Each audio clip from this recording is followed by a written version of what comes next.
estar en momentos de aflicción, de dolor, de enfermedad, de confusión, a veces resultado algunos de nuestras propias malas decisiones, pero otras veces simplemente van a llegar a nuestra vida y quizá no lo vamos a entender. Pero quiero decirte una cosa, si tú le perteneces al Señor, tienes la promesa de que Él estará contigo todos los días hasta el fin del mundo. Y así como estás consciente de la bendición de Dios cuando tienes un motivo de alegría, una fiesta, una celebración, una buena noticia, un buen negocio, ese mismo Dios que es bueno y fiel va a estar presente en los días más oscuros de tu vida, en medio de la aflicción, del dolor y la adversidad. Quiero que abras tu Biblia en Hechos capítulo 16, por favor. Ustedes recordarán que el apóstol Pablo comenzó su segundo viaje misionero y en un sueño el Señor le mostró que debía de ir a la provincia romana de Macedonia. Y uno pudiera decir, bueno, si Dios me está guiando a tal lugar, a tal decisión, pues la cosa debe ir bien, ¿no? Porque es Dios quien me está guiando. Sin embargo, vamos a comenzar a ver a partir del pasaje de hoy en los siguientes,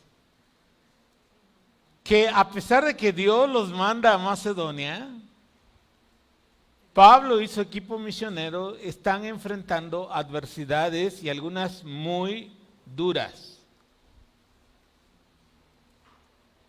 Así que Hechos capítulo 16, versículo 16. Dice lo siguiente la palabra de Dios. Aconteció que mientras íbamos a la oración, están en la ciudad de Filipos, nos salió al encuentro una muchacha que tenía espíritu de adivinación, la cual daba gran ganancia a sus amos, adivinando. Esta, siguiendo a Pablo y a nosotros, daba voces, diciendo: estos hombres son siervos del Dios Altísimo, quienes os anuncian el camino de salvación. Vamos a hacer, y esto lo hacía por muchos días. Mas desagradando a Pablo, este se volvió y le dijo al Espíritu: te mando en el nombre de Jesucristo que salgas de ella. Y salió en aquella misma hora. Vamos a hacer una primera pausa aquí en el texto. Y quiero que percibas que cuando tú conociste a Cristo, el Señor te pasó del reino de las tinieblas al reino de luz de su amado Hijo Jesucristo. Y entonces, como creyentes, vivimos en una constante lucha espiritual. Y hermanos, a veces no tenemos la sensibilidad o el discernimiento para mirar que ahí está la lucha,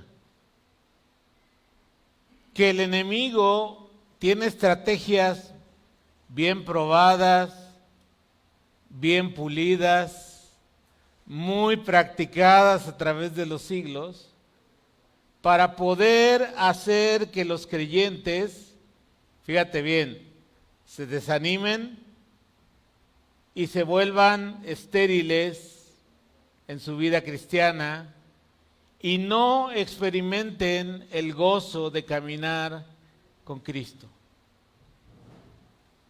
En este pasaje lo que acabamos de leer es de una mujer que tenía un espíritu de adivinación. Antes de continuar, quiero que veamos Efesios capítulo 6, versículo 11 y 12. Dice la palabra: pónganse toda la armadura de Dios para poder mantenerse, ¿cómo? Firmes contra todas las estrategias del diablo. Pues no luchamos contra enemigos de carne y hueso. Y aquí quiero hacer una pausa. Nuestros enemigos, hermanos, no son las personas. No es otro hermano en la iglesia.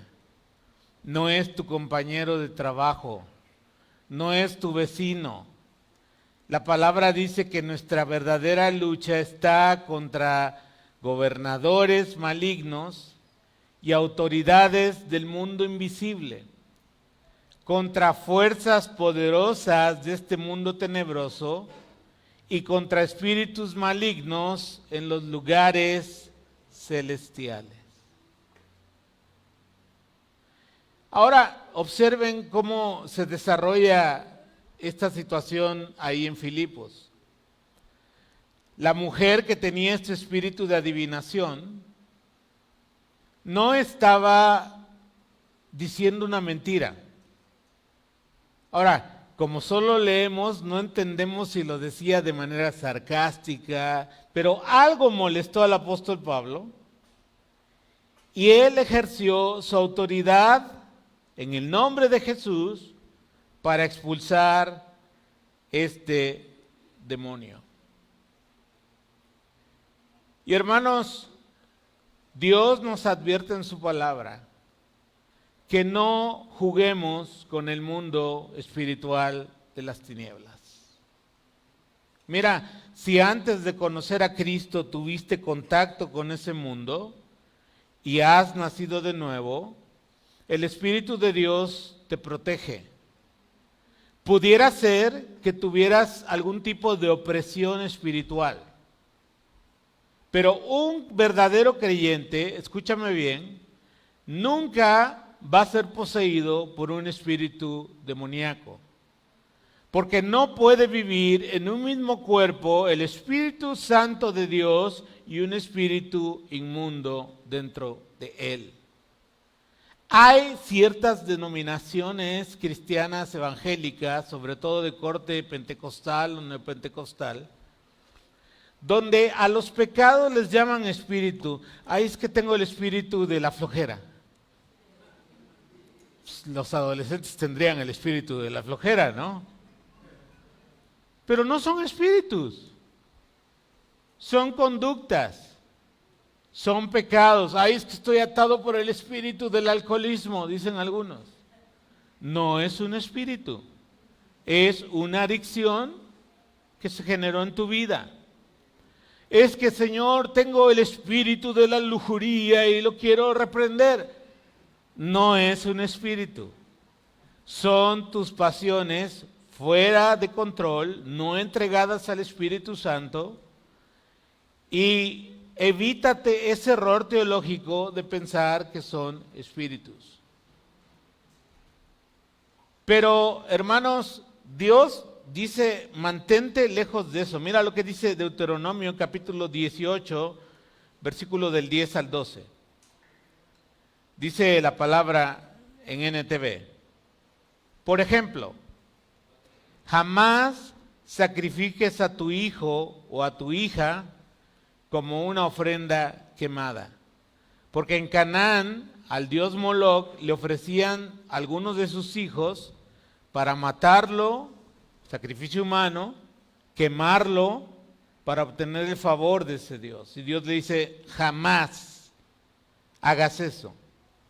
Tampoco permitas que el pueblo practique la adivinación, ni la hechicería, ni que haga interpretación de agüeros, ni se mezcle en brujerías, ni haga conjuros.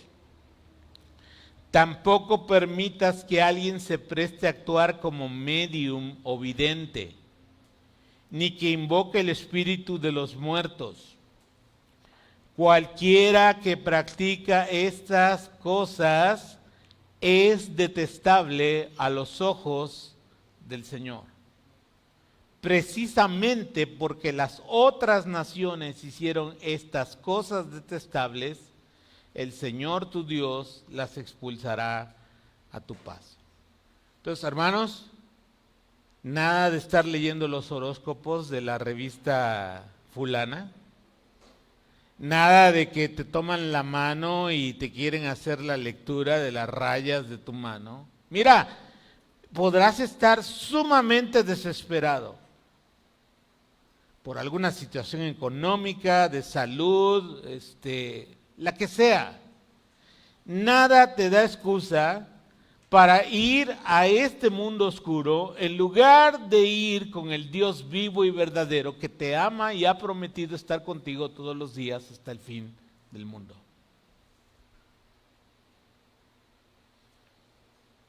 Si estás jugando con eso, estás en peligro. Vamos a jugar la ouija, ¿no? Vamos a echar las cartas. Vamos a mirar el café. Vamos a cargar un amuleto, ¿no?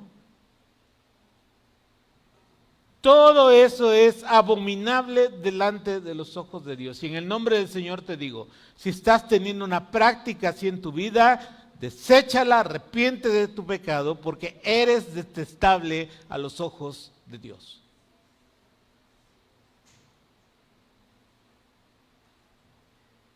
Ahora, ¿puedes poner la diapositiva, por favor? ¿Qué hacer si parece que hay alguien, conozco a alguien, o quizá tú misma piensas de ti, que puedas tener un espíritu demoníaco? Y sé que no es un tema que aquí yo aborde con mucha frecuencia, porque te voy a decir cuál es mi postura. Yo no voy a azuzar al hormiguero ni al avispero, o sea, no es mi ministerio. Habrá quienes tengan ministerio de ese tipo y que Dios los use. Tampoco les tengo miedo.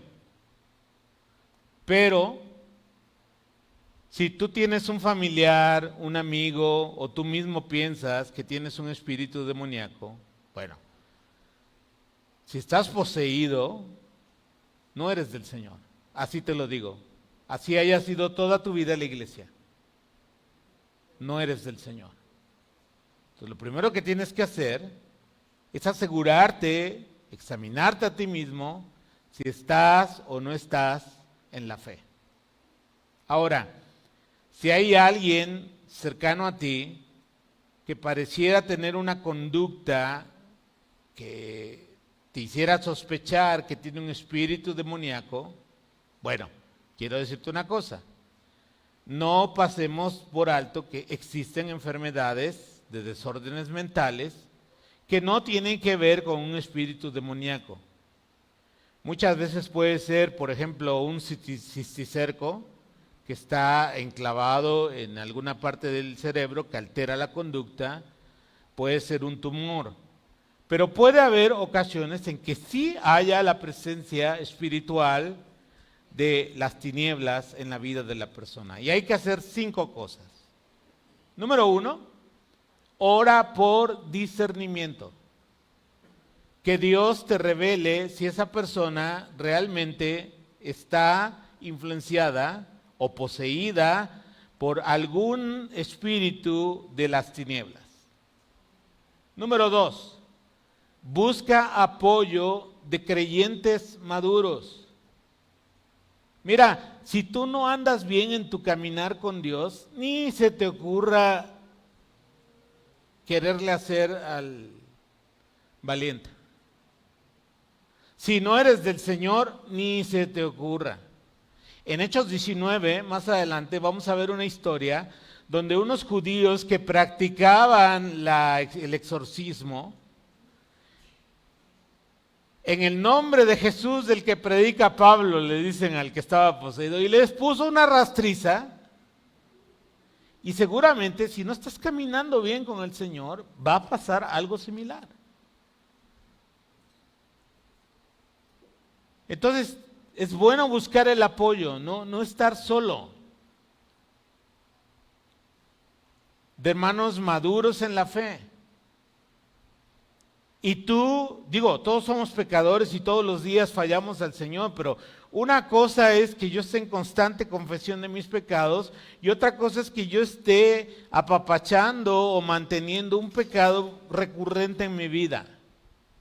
Si tu condición es esa segunda, ni te metas, te van a poner una rastriza. Número 3, hay que en los momentos de lucidez de la persona saber cómo abrió la puerta al mundo espiritual de las tinieblas. Jugó a la ouija, le echaron las cartas, trae un amuleto, se hizo un tatuaje demoníaco, a lo mejor hizo un pacto. Generalmente esas personas portan un anillo, un objeto, algo que indica que hicieron un pacto con alguien del mundo de las tinieblas. Y una pregunta muy importante: si esa persona está tranquila, está en sus cabales, porque no siempre está manifestándose la posesión, hay que saber si esa persona quiere ser liberada. Porque si no quiere ser liberada, no tiene caso. Aquí Pablo no le pregunta a la muchacha si quiere ser liberada, pero pues Pablo es Pablo, es un apóstol. Y él hacía las señales de apóstol, milagros, sanidades, expulsiones demoníacas. Número 4, hay que orar firme y persistentemente en la autoridad del nombre de Jesús. No son los gritos, no es como en algunas denominaciones, ¿no? Estar haciendo un show. ¿De quién es la autoridad? ¿De quién es la autoridad? Dilo fuerte. En el nombre de Jesús. Él es el bueno. Él es el poderoso. Y es en el nombre de Jesús, no es en mi fuerza de mi voz, no es en mi conocimiento bíblico, no es en el show de algunas denominaciones, es en la autoridad del nombre de Jesús, el Hijo de Dios, que uno puede ordenarle a un espíritu que abandone a una persona. Número 5, hay que compartir el Evangelio. Jesús dijo, si un espíritu sale, la casa queda vacía. Y el espíritu va a andar errante y un día va a decir, bueno, me acuerdo que estaba yo en aquella casa, estaba yo muy bien.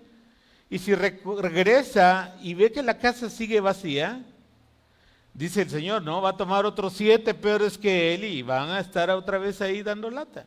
Entonces, no sirve de mucho liberar a una persona que no se entrega genuinamente a Jesús. Entonces, hermanos, es un tema real, es un tema serio. Y yo lo que te quiero decir nuevamente, si tú estás jugando con el mundo espiritual de las tinieblas, deja de hacerlo ya. Te puede ir muy mal. Porque el enemigo ha venido para hurtar, matar y destruir.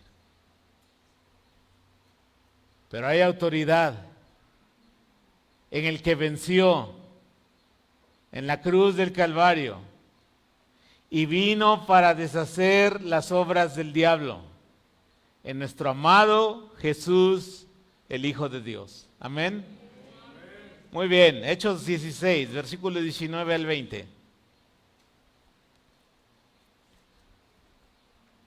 Pero viendo sus amos que había salido la esperanza de su ganancia, prendieron a Pablo y a Silas y los trajeron al foro ante las autoridades. Y presentándolos a los magistrados dijeron: estos hombres, siendo judíos, alborotan nuestra ciudad y enseñan costumbres que no nos es lícito recibir ni hacer, pues somos romanos. Y se agolpó el pueblo contra ellos, y los magistrados, rasgándoles las ropas, ordenaron azotarles con varas. Versículo 23. Después de haberlos azotado mucho, los echaron en la cárcel, mandando al carcelero que los guardase con seguridad, el cual, recibido este mandato, los metió en el calabozo de más adentro y les aseguró los pies en el cepo. El cepo era una madera que tenía los huequitos de los tobillos y ahí mero, para que no, encadenados y con los pies en el cepo.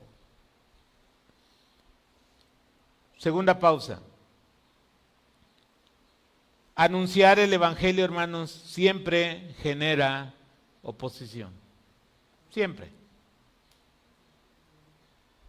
Y el enemigo lo hace de dos maneras, generalmente.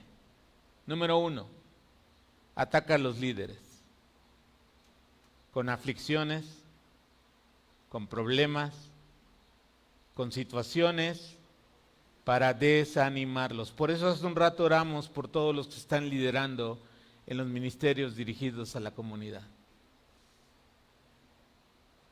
Mira, lo menos que podrías hacer, si no tienes tiempo, es orar.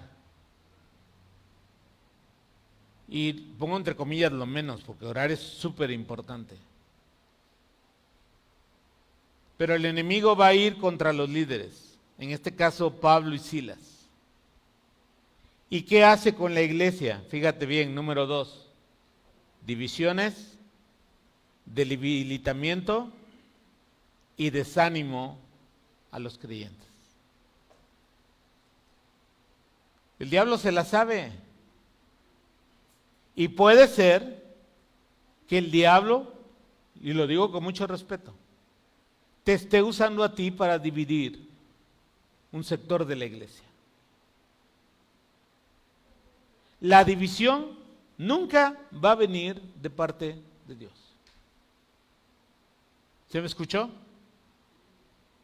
Dios quiere unidad, Dios quiere perdón, Dios quiere que aprendamos paciencia, que nos soportemos unos a otros en amor. Pero toda actitud y toda acción que no contribuye a la unidad e incluso deriva en división, no viene de Dios. Y te estás dejando usar por el diablo. Así que cuida tu boca, cuida tus actitudes, aprende a amar, aprende a perdonar. ¿A poco eres perfecta? Perfecto. Yo soy un perfecto imbécil y un perfecto pecador, lleno de errores. Y lo bueno que hay en mí es Cristo. Y quiero darte lo que hay bueno en mí porque me lo ha dado mi Señor. Pero hermanos, el enemigo se la sabe. Y me ha tocado mirar en mi propia experiencia pastoral y en otros consiervos cómo, fíjate bien, cuando la iglesia es animada y comienza a predicar el evangelio, empieza a observar división, debilitamiento y desánimo en algún sector de la iglesia. Y la pregunta, hermanos, ¿cuánto estamos dispuestos a sufrir, a padecer por el Señor? Somos una generación narcisista, pensando en nuestro propio bienestar solamente, en nuestro propio placer, en nuestra propia comodidad. Somos una generación mediocre, del mínimo esfuerzo. Si no tengo otra cosa que hacer, entonces voy a ver si hago tal o cual cosa por el nombre del Señor. Eso dista mucho, hermanos, de lo que leemos en el Nuevo Testamento, de lo que vemos en los libros de historia de la iglesia de los primeros siglos. Creyentes con sus familias completas, terminando en los circos romanos, devorados por fieras, simplemente por creer en Jesús.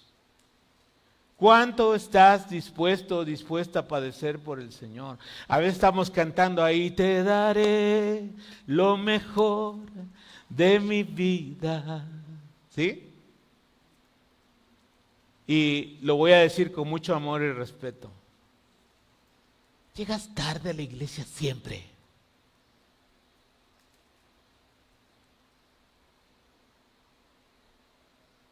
Y déjame decírtelo en palabras coloquiales, chale, ¿qué no sabes cuánto tiempo te lleva trasladarte?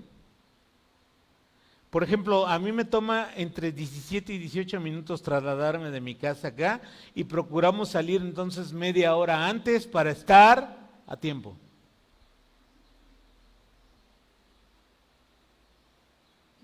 Me platica mi hermana Tenchis Lecuona, que fue misionera por muchos años en Tecozautlán, que había personas que caminaban 2 o 3 horas para llegar a la reunión y congregarse para buscar al Señor.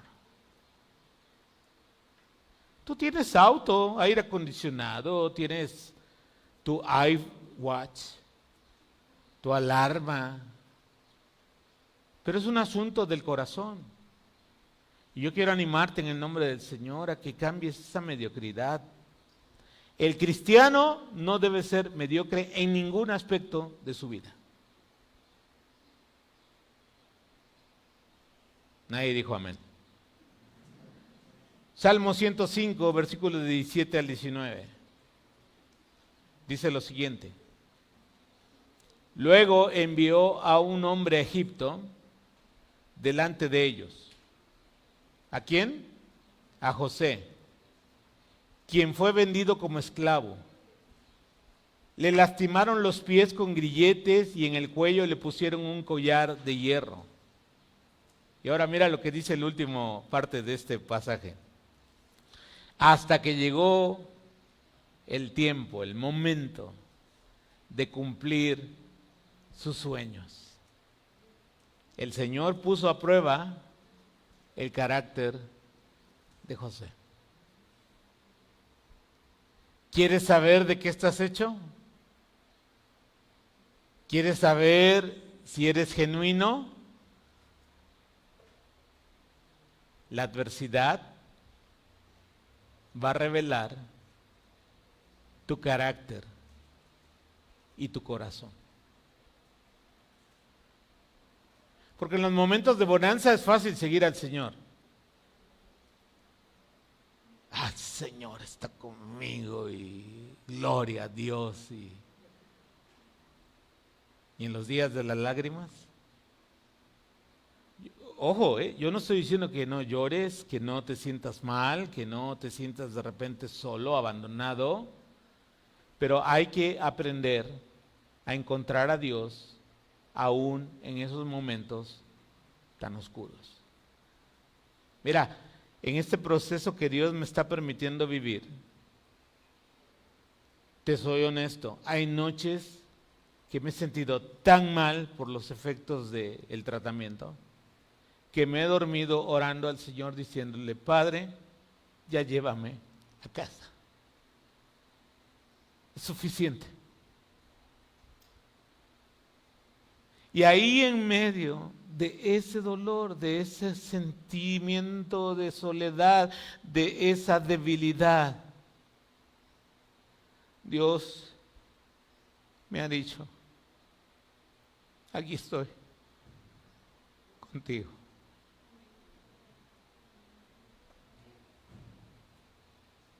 probando mi carácter, revelando de qué estoy hecho. Tengo 40 años de haber conocido a Jesús. Y a veces, en este tiempo de adversidad que hemos estado viviendo, me he sentido avergonzado delante de mi Señor por olvidar promesas, su palabra, y poner en duda que Él está ahí. Pero Dios es tan bueno, tan paciente, tan lleno de amor, que aun en esos momentos oscuros, Él ha estado ahí fielmente. Y lo está contigo. Amén. Hechos 16, por favor, versículos 25. Pero a la medianoche, orando Pablo y Silas, ¿qué hacían? ¿Qué es este par de locos? Fueron vareados y el texto dice duramente. ¿Alguien se acuerda cuando le decían vete por una varita, no?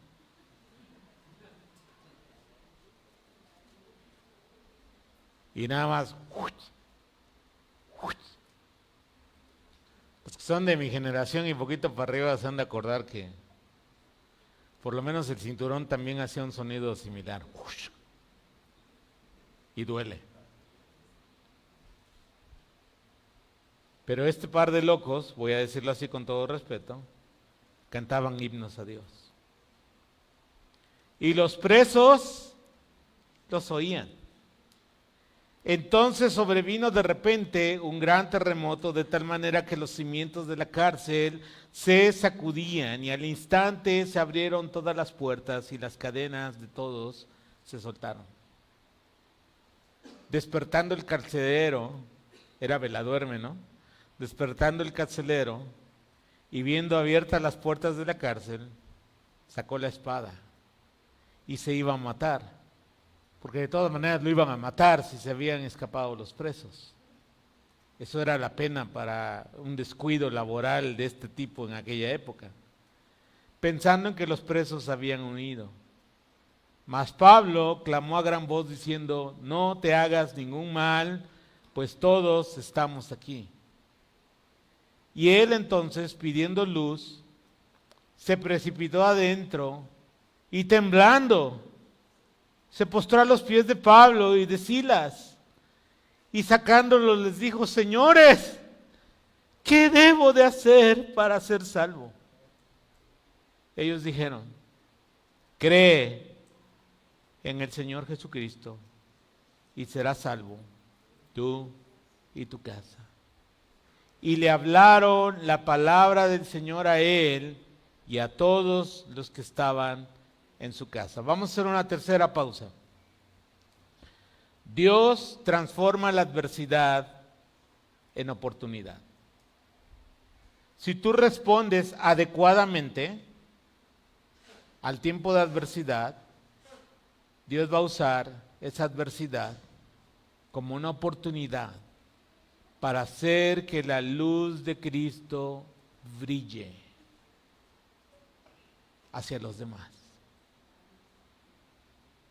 Observen la conducta de Pablo y Silas, oración. Señor, no entiendo por qué permitiste esto.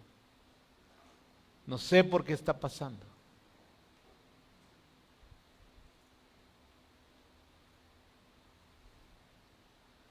Ayer tenía yo una plática con mi hermano mayor y él me preguntaba, pero Miguel, eres un hermano para mí ejemplar, me dijo. Eres, desde su perspectiva, buen padre, buen esposo, trabajador, eres buen cristiano, estás sirviendo a Dios. ¿Por qué estás en esta situación?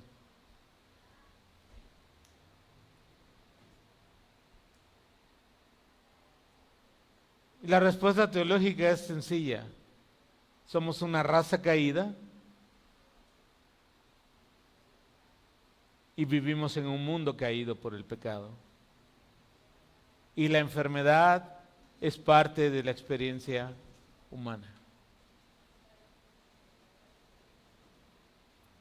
Esta semana he estado orando al Señor y le dije, Padre, si tú me sanas, no es condición, pero le dije, si tú me sanas, me das fuerzas, quiero iniciar un ministerio aquí en Querétaro, dirigido para traer consuelo, ánimo, acompañamiento a personas con cáncer.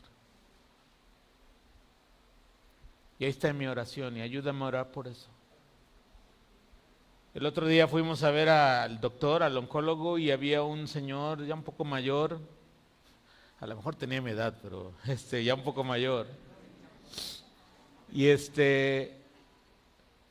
yo sentí que el Espíritu me puso a orar por él. Estaba sentado en el sillón donde yo estaba sentado por 12 veces, recibiendo las quimios. Y por un lado había como una lucha de decir, pero qué pena, ¿cómo me voy a acercar y a decirle, no? Y te lo platico para que sepas que todos experimentamos eso. Pero volví a sentir al Espíritu diciéndome, ve y ora por este hombre. Entonces ya cuando íbamos a salir del consultorio, me acerqué a la puerta y saludé. Y estaba la esposa del Señor y le dije, oiga, ¿me permite orar por su esposo? Don Antonio se llama. Claro que sí, con mucho gusto. Y oré por él. Y cuando terminé de orar por él, él apretó mi mano, enseñarle gratitud. Y yo dije, qué privilegio es poder ser un instrumento en las manos de Dios para alcanzar a otros. Y Dios me permita volverlo a ver y obsequiarle un folleto y a lo mejor hablarle claramente de Cristo, si lo permite el momento. Pero es un privilegio, hermanos. Y Dios puede transformar nuestras adversidades en oportunidades. Por eso debemos orar, por eso debemos alabar, porque eso nos ayuda a tener el enfoque correcto. En segundo lugar, Dios se manifiesta muchas veces, no siempre, de manera sobrenatural. En este caso hubo un terremoto y se abrieron las puertas y se abrieron las cadenas. ¿Cómo Dios lo hizo? No siempre lo va a hacer así, pero en esta ocasión Dios lo quiso hacer así. En tercer lugar, la obra de Dios siempre causa dos reacciones entre los no creyentes: temor reverente o burla o desprecio por el Evangelio. En este caso, en el carcelero de Filipos, cuando él pregunta, señores, ¿qué debo de hacer para ser salvo? Es porque él escuchó lo que Pablo y Silas estaban orando y cantando acerca del gran Dios que ellos predicaban. Y hermanos, cuando hay temor reverente, eso es una oportunidad para llevarlos a la fe. Pablo les dijo, cree en el Señor Jesucristo y serás salvo. Y yo quiero animarte a ti a que pongas tu fe en Jesús. Y hay tres cosas sencillas que tienes que hacer. Arrepiéntete de tus pecados, confiésaselos a Dios. Número 2, cree que Jesús es el único que puede salvar tu vida. Y número 3, entrégate de todo corazón a Él. Y vas a ser salvo. Amén. Hechos 16, versículo 33. Y él, tomándolos en aquella misma hora de la noche, les lavó las heridas. Y enseguida se bautizó con todos los suyos. Y llevándolos a su casa, les puso la mesa. O sea, los invitó a comer. y se regocijó con toda su casa de haber creído en Dios. Hermanos, toda persona que experimenta una fe genuina va a reflejar por lo menos 3 cosas.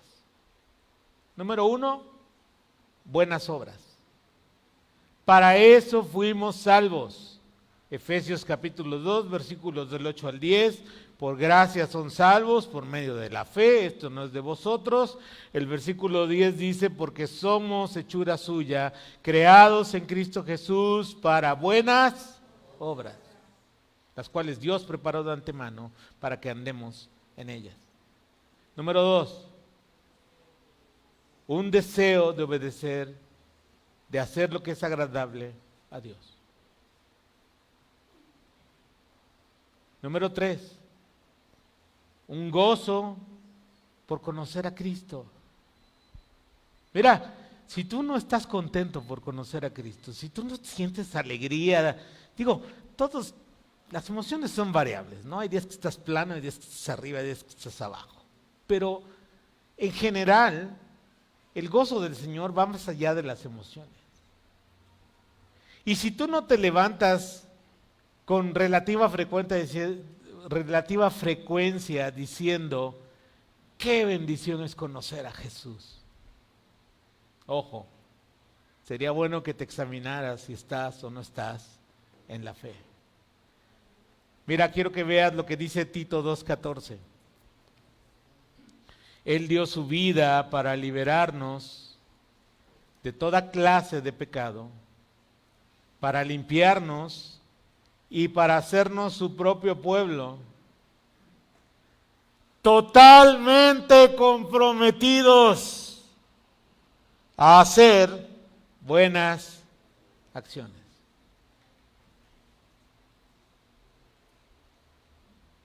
¿Qué tan comprometido estás con Cristo?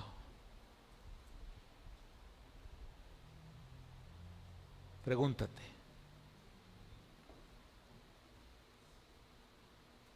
¿Darías tu vida por Él? Pero todavía algo más complejo. ¿Vives para Él? Es muy importante que tú te contestes con toda sinceridad delante de Dios a esas 2 preguntas. Si no puedes contestar afirmativamente las 2, te vuelvo a insistir, examínate si estás o no estás en la fe. Porque ser seguidor de Jesús implica amarle con todas las fuerzas de nuestro ser. Amén.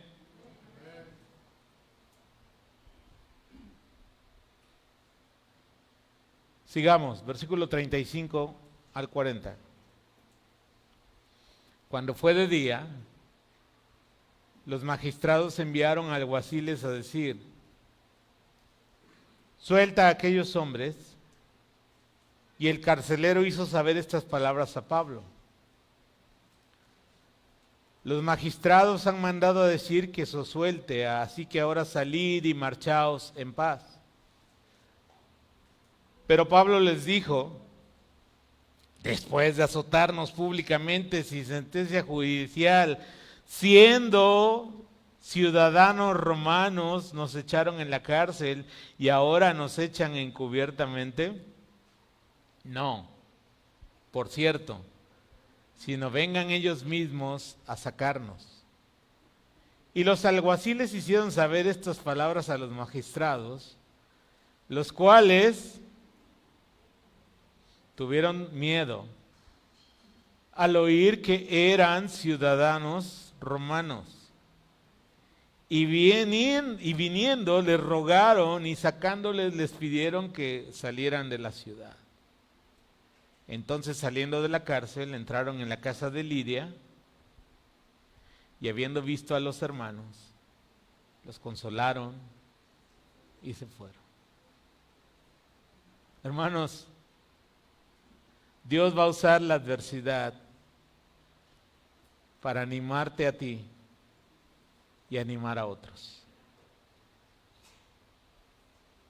Pablo y Silas pasaron la madrugada en la casa del carcelero, pero en la mañana regresaron para evitarle un problema a este hombre, porque era pena de muerte si se escapaba un preso.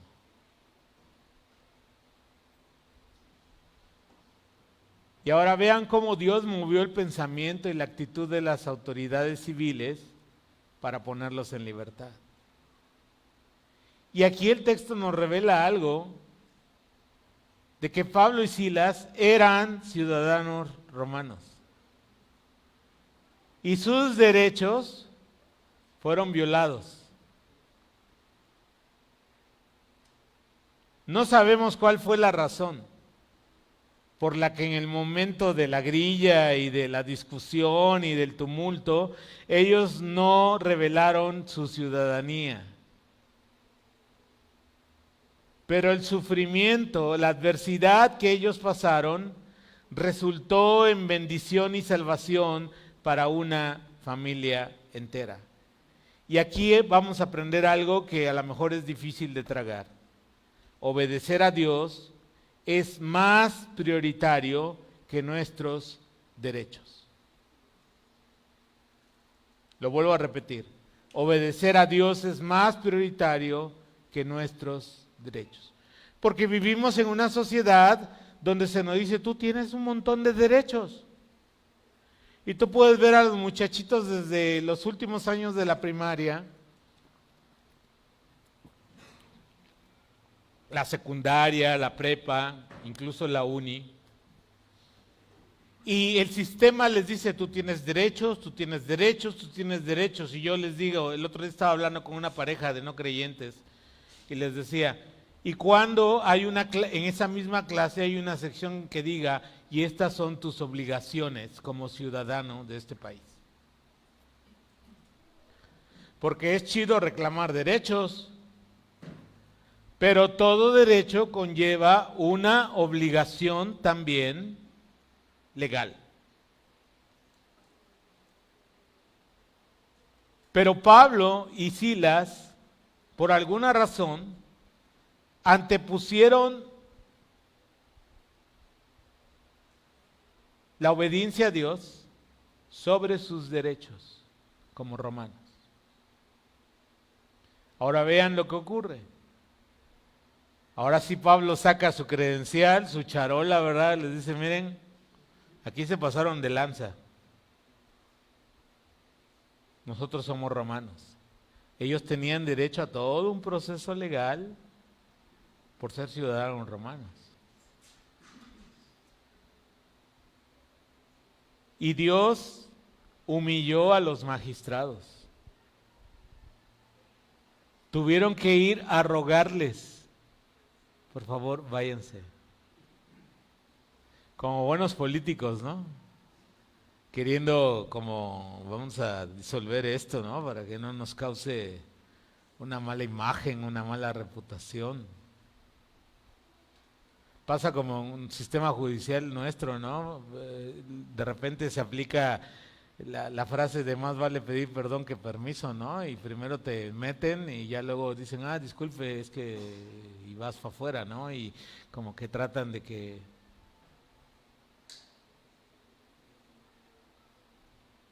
Y finalmente, hermanos, Pablo se reúne con los creyentes para animarlos y luego continuar a su siguiente aventura de fe.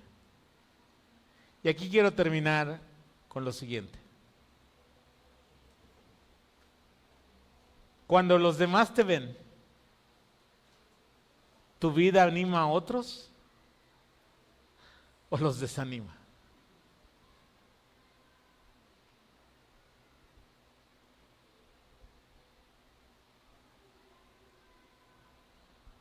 ¿A cuántos has animado? ¿Con tus palabras? ¿Con tu gozo de servir y de sufrir por Cristo? con tu ejemplo. Porque, hermanos, con mucho amor voy a decir lo que voy a decir. Hay un buen sector de la iglesia con mucha apatía.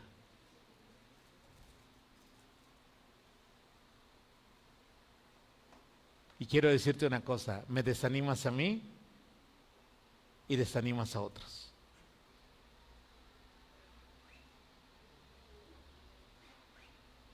Pero cuando estás caminando con Cristo, tus palabras, tus actitudes y tus acciones van a animar a otros a seguir a Cristo. Amén.